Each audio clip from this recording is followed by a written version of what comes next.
This is an estimate for a family house. We've used the $300,000 you were saving. What? Wait. Did you already spend that money? Be grateful we used it well. It's your fault for hiding it. Did you guys even check the name on the account? My name is Laura, and I'm a 35-year-old office worker. My husband Mason and I have been married for 2 years. We met at a house party, and he was really interested, which started our relationship. After dating for about a year, he proposed, and we got married. During our dating period and even after we got married, Mason was very sweet. I was sure I had married a good man. However, after about a year of marriage, he started to change. At first, he agreed to share the household chores, helping with cleaning and laundry. He wasn't good at cooking, so I did that. We had a fair distribution of household chores. However, he started saying he was tired more often, and he slowed down with his housework. Then he gradually stopped doing his chores altogether. Since I also have a job, if I'm responsible for cooking every day, I hardly have time for cleaning or doing laundry. So I end up doing everything on the weekends. Even though we had agreed to share the chores before, he refuses to help out when I ask him. Ironically, he tells me to do less housework, yet he stubbornly refuses to do any himself. Around this time, he started acting like a dominant husband, insisting on having his own way in everything. His selfish words and actions started to wear me down mentally. Another person who bothers me is my mother-in-law. She has a knack for showing up unannounced at our house, perfectly timed for when I get home.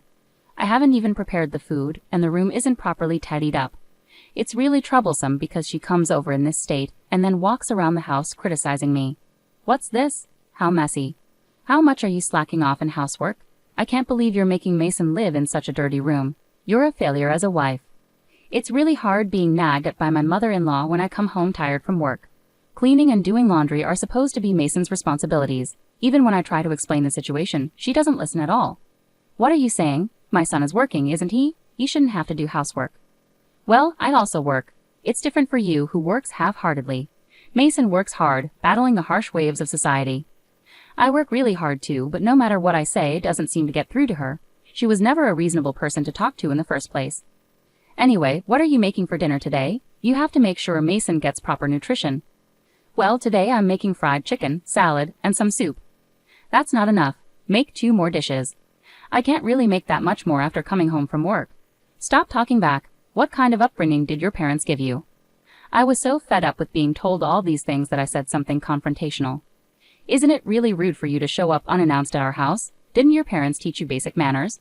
My mother-in-law's eyes widened with anger. What? Who do you think you are? A daughter-in-law should not be so impertinent. At that moment, when my mother-in-law was screaming, Mason came home. Hi, Mom. I didn't know you were here. Welcome back, Mason. Listen to this. Laura was so mean to me. She really hurt my feelings, my mother-in-law said, pretending to cry. My husband, taking her words seriously, glared at me angrily. Hey, what's going on, Laura? It's not okay to hurt my mom. Wait a minute. She hurt me first, okay? I just stood up for myself. Then my mother-in-law, acting innocent, started crying dramatically. I stayed silent. I was just trying to give Laura some advice about housework, but she got upset and became angry. What? Laura, why are you reacting like this? Wait, are you just going to believe everything she says? There's no way my mom would lie. It's wrong of you to treat her badly when I'm not around. I didn't think you were that kind of person. My husband completely sided with my mother-in-law and wouldn't listen to me at all. As a consequence, you're not eating dinner tonight. Give the food over there to Mom. What? That's not fair. If you get it, either go to your room or leave the house. Mom probably doesn't want to be around you.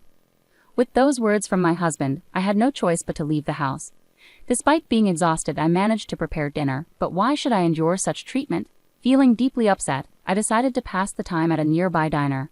I didn't want to face my mother-in-law, so I stayed there for about 2 hours and returned home late at night. She had already left, which was a relief, but my husband had a lot to say. I'm still not forgiving you. My mom was really upset. She came here to check on us. Feeling like it was pointless to argue with my husband, I reluctantly apologized just to keep the peace.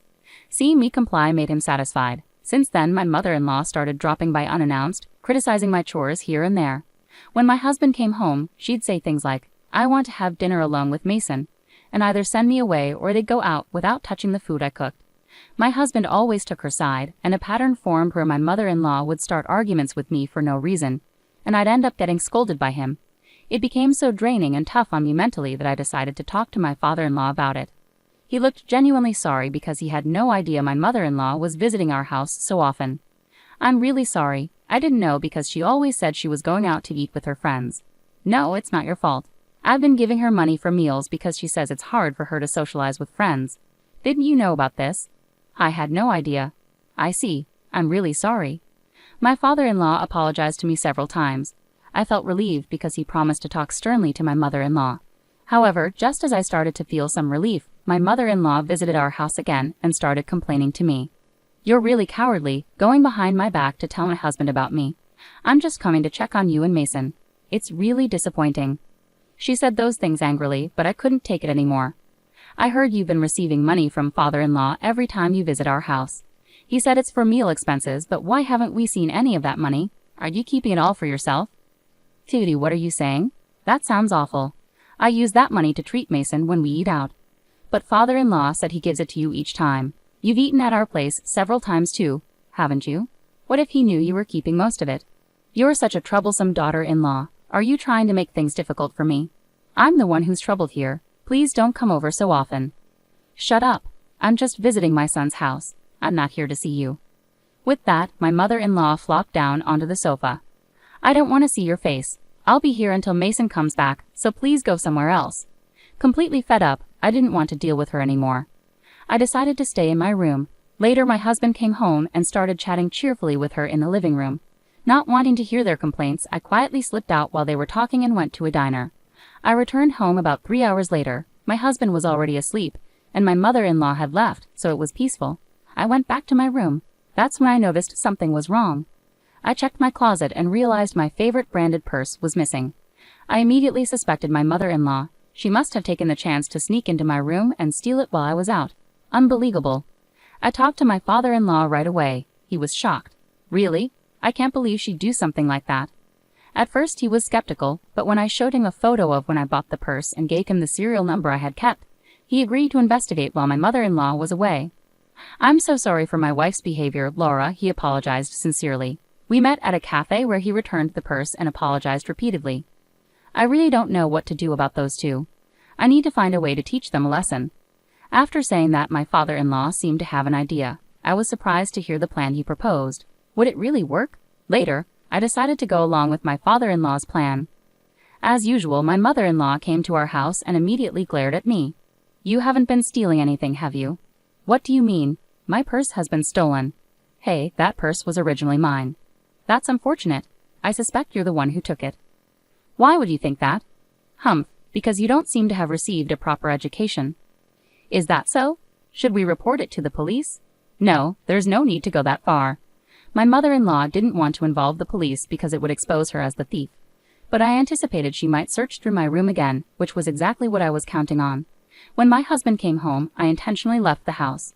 I made sure there was nothing valuable in my room and moved all my expensive items to my parents' house. I had already discussed divorce preparations with my parents, so my room only had essential items for daily use. Except for one thing. I returned home earlier than usual on purpose. My mother-in-law was just about to leave, and I noticed she and my husband were exchanging smirks. Seeing their expressions, I realized they had fallen into a trap. It seemed like my father-in-law's plan was working. On the weekend, my mother-in-law visited again. Not wanting to deal with her, I stayed in my room. But then both she and my husband called me out. They had smug looks on their faces. We didn't think you'd have that much saved up, my mother-in-law said. What are you talking about? Don't act clueless. We're talking about the money in the savings account. You're so stingy, not even telling Mason about it. I generously used it for the family's benefit. What do you mean? My husband and mother-in-law started showing some estimates on the table, smirking. This is an estimate for buying a family house. We used the $300,000 you saved. Why? Did you already spend that money? You should appreciate that we used it wisely. Why would you make such a decision without asking me?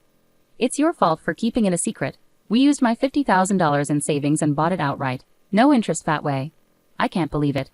Making such a major decision without involving me. Huh, do you think you have a say in this? Of course I do. And starting now, you'll do all the housework like a slave. If you want to leave, go ahead, but remember, it was mostly your money that paid for this. You wouldn't want to waste $300,000 and leave alone, would you? My husband and mother-in-law burst into laughter. It was utterly disgraceful. I couldn't believe it. I married such a terrible person. Deep down, I had hoped my husband was a good person influenced by my mother-in-law, But it seemed that wasn't the case. I have no regrets now. I took out the divorce papers I had hidden in a drawer and handed them to my husband. Let's get divorced. My husband and mother-in-law were taken aback. Are you serious? You're making a big mistake, my husband exclaimed. I'm sorry, but I'm not losing anything, I calmly replied. Huh? Did you guys check whose name is on the account? Huh? As I said this, my husband quickly checked the account details, and both he and my mother-in-law looked shocked. Why is it under my name? She shouted in disbelief. Hey, what's going on, Laura? Did you steal my mom's bank book? Please don't say such things. I was entrusted with it by my father-in-law. But they didn't believe me, even as I tried to explain. Stop with the lies. That can't be true.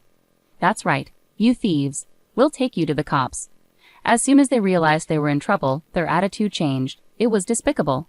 Feel free to involve the police. I'll show them the footage from the security cameras I installed in my room. It clearly captures both of you breaking into my safe and taking things. They paled at my words.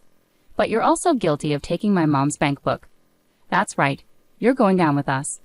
As they shouted accusations, my father-in-law arrived. When my husband called me into the living room, I had texted my father-in-law. Dad, listen. Laura stole my mom's bank book. She's a thief, my husband yelled. Quiet, both of you. Shut up. His stern voice silenced my husband and mother-in-law. I entrusted your bank book to Laura. Why? Why would you do such a thing? My mother-in-law asked in disbelief. Because you and our son were causing her distress. Not only were you bullying her, but you even stooped so low as to steal her purse. It's shameful, my father-in-law replied firmly. What? What are you talking about? She exclaimed, trying to deny it. Pretending not to know won't work. I returned that purse to Laura, my father-in-law stated, revealing everything to her. My mother-in-law was visibly shocked, realizing that her actions had been exposed to my father-in-law. But why would you trust the bank book to Laura? She asked, bewildered. If you're the kind of person who would thoughtlessly steal your daughter-in-law's purse, then you would definitely try to access a safe if you found one. It was a test I set to see your true intentions. I never expected you to go as far as buying a whole house, my father-in-law explained, sounding astonished. I transferred that $300,000 to you because I intended it to be part of our divorce settlement, he continued, his tone cold. Knowing your spending habits, I was concerned you would waste it, so I even considered having Laura safeguard it until everything was finalized. My mother-in-law went pale, realizing the implications of his words. What? Divorce? I've had enough. You've gone too far. From now on you can live however you want on your own. Wait a moment. That means I've used up all the money you gave me in the divorce settlement. That's right, but you brought this upon yourself. I've divided our assets as agreed. I won't give you another penny. But what will I do if I'm left with nothing after the divorce? You still have the house, so you'll manage, he replied coldly, ignoring her pleas and handing her the divorce papers. My husband stood there in shock, mouth agape. I handed him the divorce papers as well. Why are you hesitating? Fill it out quickly. Is this really happening? Are we getting divorced too? Absolutely. And just so you know, I will be making claims against you. What? I've been recording the numerous verbal abuses you and your mom have directed at me. I consulted with a lawyer, and it turns out I can claim damages for emotional distress due to your harassment. No way. Also, I know about your affair. What? I've received evidence photos from a detective agency, so I'll also be claiming damages for your infidelity. The lawyer says it should amount to about $50,000 from you. But hold on, I don't have any savings left because I used $50,000 to buy a house. We can arrange for installment payments, so that should work out, right? And so my divorce from my husband was settled smoothly with the help of my lawyer. I successfully received damages as compensation. It turned out my father-in-law also parted ways with my mother-in-law. My husband and mother-in-law had hastily used what they mistakenly believed was my money to build a house, depleting all their savings. They considered selling the house later on, but its value had dropped significantly, leading to a substantial loss if they were to sell it. My mother-in-law, not yet eligible for retirement benefits, had to take up part-time work to make ends meet despite living in a grand house. My ex-husband faced a pay cut and was transferred to a rural area after his affair was exposed at work. Despite finally purchasing a home, he now lives in a modest company apartment and pays damages. Meanwhile, I have financial stability thanks to the savings I diligently accumulated since my single days. I'm considering continuing to save and exploring investment opportunities to grow my wealth further. At the moment, I'm content without being in a romantic relationship and focused on my own financial independence and well-being.